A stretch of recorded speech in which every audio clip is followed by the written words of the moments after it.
Despite winning the Europa League last season, Spurs still sacked their manager, Ange postecoglu, and given the fact Postecoglou ended a massive trophy drought for Spurs, this may seem pretty weird. However, Tottenham actually finished 17th in the Premier League, which is terrible, prompting chairman Daniel Levy to replace Big Ange with Thomas Frank from Brentford, and he's got off to a flying start as they have won their opening 2 games. Today, we are jumping into FC25, taking charge of Thomas Frank and Tottenham Hotspur with the ultimate end goal of winning the Whites Champions League trophy. But there is a catch in this rebuild. We have got to keep the transfers realistic. Now, how do realistic transfer rebuilds work on this channel? Well, we cannot sign anyone who is higher rated than our current highest rated player. Now, the highest rated player at Tottenham Hotspur is James Maddison at 84 rated, followed by Dejan Kulusevski. So in the first transfer window, we cannot sign anyone who is above 84 rated. Now, Thomas Frank has got off to a very impressive start as Tottenham Hotspur boss, even beating Man City 2-0 away last week. And this is how the Tottenham boss set up his side heading into that game. Now, while this is a decent starting 11 on paper, I do want to make some small minor changes to it to get younger, high potential players in the first team. And we are making 3 changes to the starting 11 heading into the first season. Matthias Tell, Lucas Bergvall and Kulusevski all come into the starting 11. And we are going to be paying extra attention to the likes of Sarr, Bergvall and Tell this season. They are all under 21 years of age and could be very,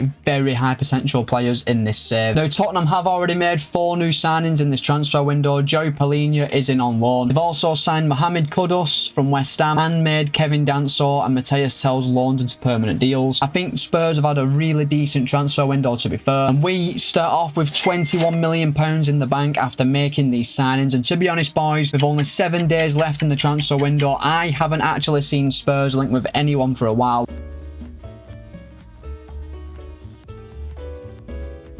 Don't think Spurs will sign anyone in real life. So we're not going to sign anyone in season 1.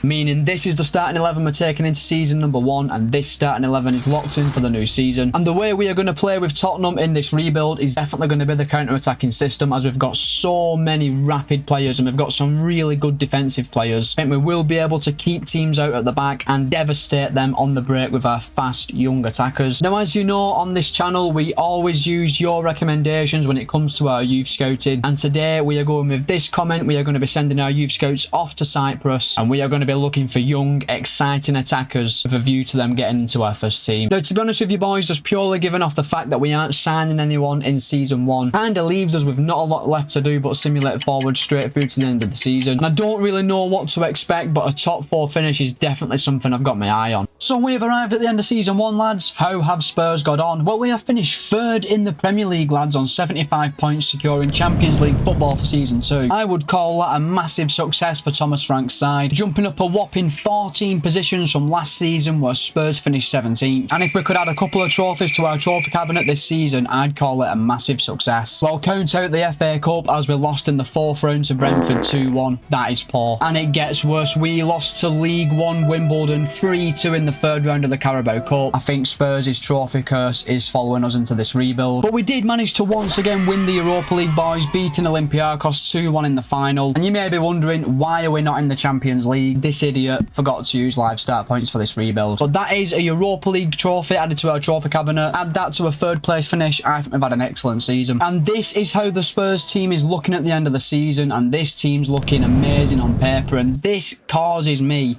a bit of an issue. Where do I improve this team in season number 2? This team is excellent, full of young players who are growing at really nice rates as well. Maybe we look to improve our backup players, maybe a backup left winger, backup striker. We'll have to just see where the wind takes us in the next transfer window. Now, in terms of stats this season, we were very prolific in front of goal, and Matthias Tell was our best player, getting 31 goals and 8 assists. Kulusevski and Kudus did add a lot of goals as well. Can't lie, boys, this season has been very impressive. And lads, we did make quite a big sale off camera. We sold Dominic Solanke to Brentford for £42 million.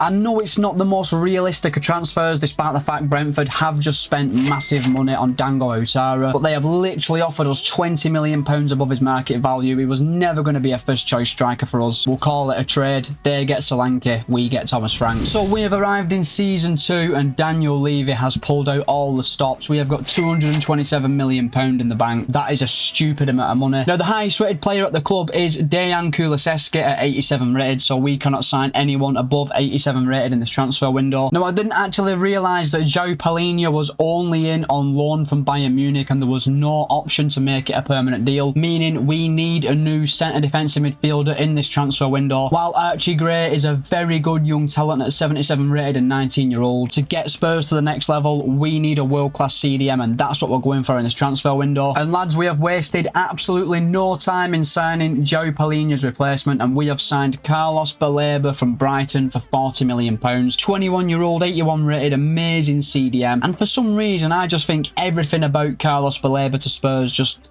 seems right, doesn't it? Not as good as Palhinha, but has got much higher potential. And I definitely think this is a realistic signing for Tottenham, who would be going into the Champions League. And swiftly moving on, boys, another signing has been made as we have brought in a backup striker. Eli Wahe has joined the club from Frankfurt for £29 million. 22-year-old, 79 rated, young, high potential striker to play backup to Matthias Tell. Definitely think this is a realistic signing for any club in the Champions League, to be honest. Wahe and Tell are two very high potential young French players, and given the game time and trust, I definitely feel like these players could fire us all the way to a Champions League final. So that's the two main bits of business done in season 2 that I wanted to do. We have got a lot of outgoings coming up though, and here come the outgoings, boys. So many players have left the club. Brian Hill has joined Chelsea, which is a realistic transfer because Chelsea just sign anyone. Højbjerg's gone to Bournemouth. Yves Bissouma has gone back to Brighton. Probably could have used him in a part extra Baleba and saved ourselves a little bit of money. Matthew Craig has gone out. George Abba, Hyang-Min Hoik and Will Lancashire have gone out on loan. Could be one or two more outgoings coming up, but we desperately needed to trim the squad down. We had a massive squad full of players who had no chance of playing for us again. In terms of incomings though, do I think we're going to sign anyone else for the starting 11? No. And that means this will be the Spurs team to take us into season 2. Our first back in the Champions League. We are officially locked in for the new season. This is a great young team on paper. Really excited to see how we get on this season. Bench is also looking strong, lads. Plenty of good options there. Now, Cyprus proved to be a bit of an unhappy hunting ground for youth players. We didn't really find anyone, boys. So we are going to scout a nation that are a little bit more known for producing world-class players. So this season, we are going with this comment and we are going to be scouting Brazil. And we are once again going to be looking for attacking players. And lads, we are kicking off the season with a loss in the UEFA Super Cup to Real Madrid 3-1. Looked like a really close game and Real Madrid were just slightly more clinical than us. Absolutely no shame in losing this game. However, I would have liked to win the trophy. But that's going to be our transfer window rounded off, lads. Nobody else has left the club and our transfer window is done for the new season, which means there's nothing left to do but simulate forward straight through to the end of season 2. Let's see how we get on in the Champions League and see if we can add some trophies to our trophy cabinet. So we have arrived at the end of season number 2, lads. Has there been any improvement? Well, we have finished 3rd once again in the Premier League. However, our goal output was absolutely massive. 84 goals scored, 74 points accumulated, Champions League football secured once again for season 3. Definitely reasons to be positive. However, we're still no closer to winning the Premier League. And our performance in the FA Cup was once again poor, losing in the 4th round to Wolves 2-1. And we'd once again lose to lower league opposition in the Carabao Cup. Championship side Middlesbrough beat us on penalties. Not having much luck in the Cups this season. And that would carry over into the Champions League as we were knocked out in the playoff round by AC Milan 4-2 over 2 legs. Admittedly, this was a very difficult tie. However, this is how the starting 11 is looking at the end of season number 2, and this team is absolutely insane on paper. Baleba's growth was held back as he was injured for 3 months. However, the rest of the team is looking ridiculous, lads. However, I do want to improve the quality of our bench next season. Wahe has turned out to be not too good of a signing, and I do think Odegaard needs replacing as well. We need to bring in a really high quality backup left winger and striker, and I think we can then push on to try and at least win some trophies next season. But this team's looking amazing, boys, and there's plenty of reasons to be positive. Now, this season we scored a hat load of goals, and Kulusevski was our best player, getting 27 goals and 16 assists. Hopefully no big bids coming for him next season. Matthias Tell, Kudus and Sarr all had amazing seasons as well. All in all, just a really strong progressive season for the Spurs. So we have arrived in season 3, lads, and we've once again got a very big transfer budget of £134 million. And a left winger and backup striker are on the cards this season. So 2 new signings have been made, a left winger and a striker to play backup going into season 3, and I'm really happy with the signings we've made. I feel like a backup striker is a position that we have lacked in so far, so we're bringing in a man with Premier League experience. Jurgen Strand Larsen has signed for us from Celta Vigo for £20 million, and we have also offered offered up Richarlison as part of the deal, which I think is actually a really decent deal. He is 81 rated, 26-year-old,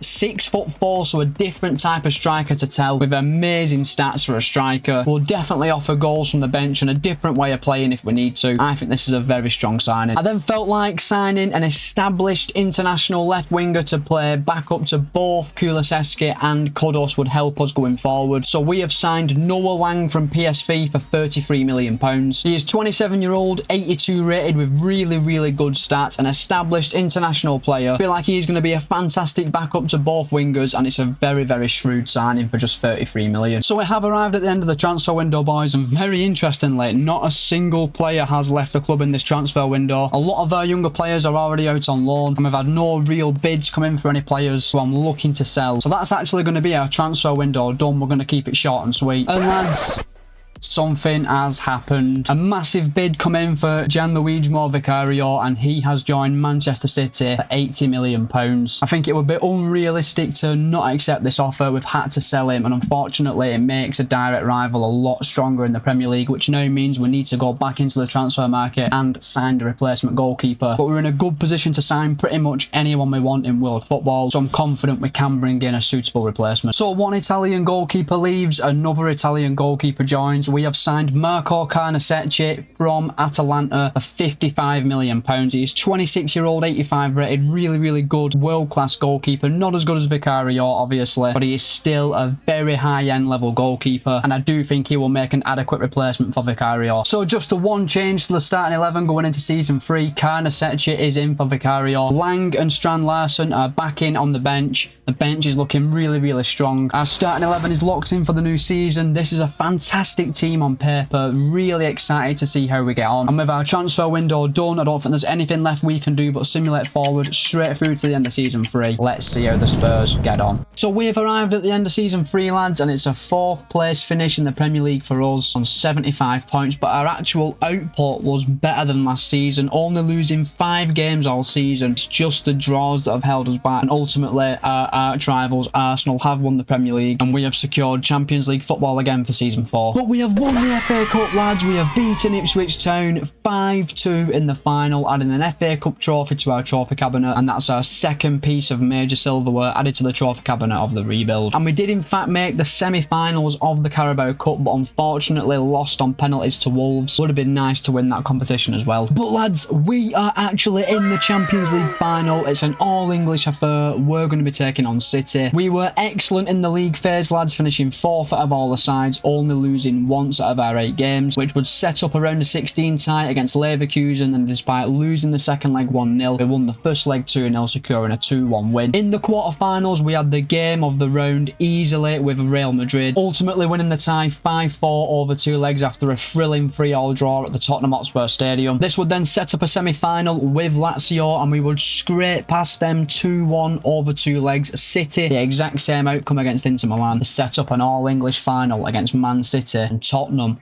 have actually got an excellent record against City in real life. And the team we are taking into the Champions League final is absolutely unbelievable. Our front 3 is frightening, our midfield is energetic, and our defence is absolutely quality. No one in the starting 11 is below 84 rated, and after that, besides Baleba, every single player is above 87 rated in our starting 11, which is insane. We've got an unbelievably strong bench as well, lads. Everyone's above 80 rated. There's even some world-class players on there as well. I am really confident heading into this final. And in terms of stats this season, Matthias Tell was once again our best player, getting 35 goals and 7 assists. Kulusevski, Kudus and Bergvall were all excellent as well. However, one man has been excellent every single season so far in this rebuild, and that man is Matthias Tell. He is going to be inducted to our Hall of Fame for the Tottenham Hotspur rebuild. He has been immense, and at 22-year-old and 91 rated, he could easily reach 99 rated by the end of this rebuild if it was to continue. So the time has come, lads. Are we rounding off the rebuild of a Champions League trophy? Well, Man City standing our way. Let's get this trophy back to Tottenham. So here we go, boys, live from Wembley Stadium, Man City versus Tottenham. Before we get into the final though, boys, we have to check what we are up against. Man City start off the game with Erling Haaland up front. He's going to be a problem, but then the likes of De Bruyne, Grealish 81 rated, Foden, João Paulino, who started the rebuild as a Tottenham player. And very interesting, lads, they have also got got Vicario in goal. 2 traitors in the City team, but lads, we have got by far the better team on paper.